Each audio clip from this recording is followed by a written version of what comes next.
Worte zum Robin selbst sagen. Robin ist kein gut geschnittenes Blatt. Robin, wie gesagt, kommt aus Unterklein. Der Robin hat einige Titel in seiner jungen Karriere gewonnen. Und zwar 2013 und 2012 war er Deutscher Meister im Kunstflug. Er war Junior-Vize-Weltmeister 2011 und Kunstflug in Europa 2005.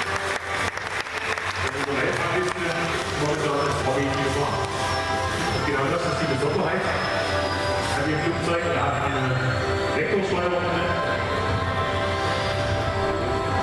Genauer gesagt eine Vektor-Verstellpropeller.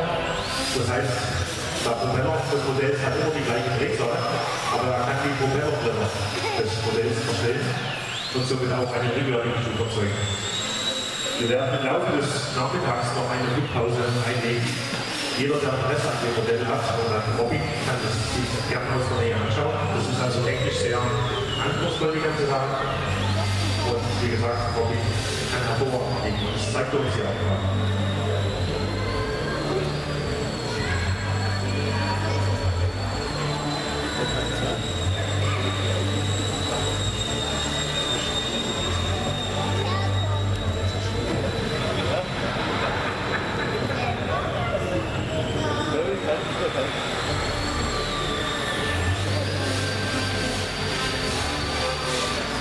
Wie gesagt, genießen Sie die Flugkodierung, das was Robin zeigt, das nicht alltäglich. Es gibt nur eine Handvoll Piloten an dieser